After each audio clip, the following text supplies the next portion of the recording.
નમસ્કાર દર્શક મિત્રો, બોટાદ દસ્તક ન્યૂઝમાં આપનું હાર્દિક સ્વાગત છે અને હું છું એલડી મકવાણા. આપ જોઈ રહ્યા છો બોટાદ દસ્તક ન્યૂઝ. હવે પછીના સમાચાર વિગતવાર.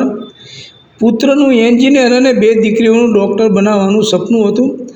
ટેક્સટાઇલ માર્કેટની આગમાં ભડથું થનાર વેપારીના પરિવારની મદદની ગુહાર. નોકરી શરૂ કરીને 15મા દિવસે કાળ આંબ્યો. સુરતમાં શિવશક્તિ આર્કેડમાં આગ લાગવાથી મહેન્દ્ર જૈનના મૃત્યુથી તેમના પરિવાર પર દુઃખનો પહાડ તૂટી પડ્યો છે. સુરતના શિવશક્તિ માર્કેટમાં લાગેલી ભીષણ આગમાં ગુંગળામણના કારણે મહેન્દ્રભાઈ જૈનના મૃત્યુએ સમગ્ર પરિવારને ઘેરા શોકમાં મૂકી દીધો છે. પરિવાર આર્થિક સહાય માટે ગુહાર લગાવી રહ્યો છે. મૃતક મહેન્દ્રભાઈનું પુત્રને એન્જિનિયર અને 2 દીકરીને ડૉક્ટર બનાવવાનું સપનું હતું. જોકે ટેક્સટાઇલ માર્કેટમાં નુકસાન થતાં નુકસાન ભરવા દુકાન અને ઘર વેચી દીધા હતા અને 15 દિવસથી નોકરી પર લાગ્યા હતા અને બનાવ બન્યો. પપ્પા નોકરી પર લાગ્યા તેના 12 કે 15 દિવસ જ થયા હતા. દીકરીએ કરિશ્માએ જણાવ્યું હતું કે પપ્પાનું સપનું હતું કે દક્ષ એન્જિનિયર બને, હું અને યોગિતા ડૉક્ટર બનીએ. આર્થિક સ્થિતિ નબળી છતાં માર્કેટની દુકાન બંધ કરી દીધી હતી, પરંતુ દુકાન અને ઘર વેચી દીધું હતું અને અમે ભાડે રહેવા આવી ગયા હતા. ત્યારબાદ તે નોકરી પર જવા લાગ્યા હતા. 12 કે 15 દિવસ જ થયા હતા. 25 ફેબ્રુઆરીએ મારા મમ્માનો કોલ આવ્યો કે તારા પપ્પા મળતા નથી. દુકાનના માલિકે પણ શોધખોળ કરી પણ પત્તો લાગ્યો ન હતો. મારા માસીના દીકરા સહિતના શોધખોળ કરતા હતા પણ મારા પપ્પા મળ્યા ન હતા.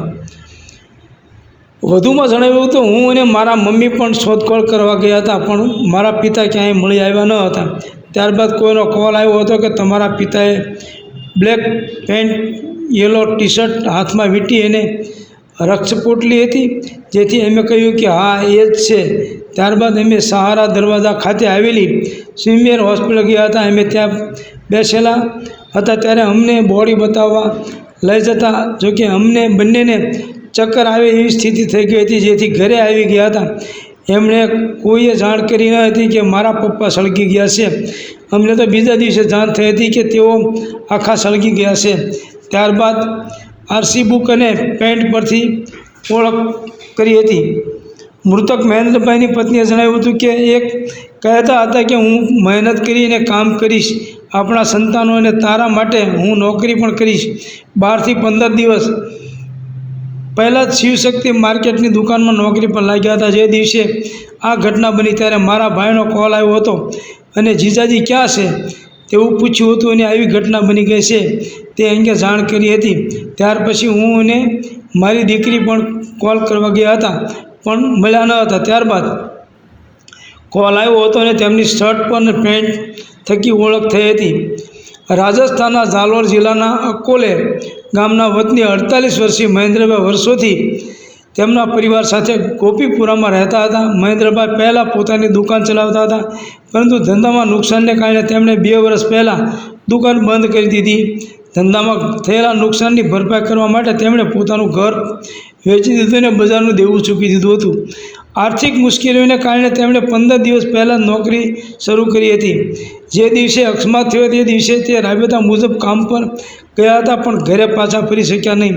તેમની પુત્રીએ તેમના પેન્ટના ખીચામાંથી મળેલી વસ્તુઓ પરથી મૃતદેહની ઓળખ કરી હતી, જે પરિવાર માટે ખૂબ જ ભાવનાત્મક ક્ષણ હતી.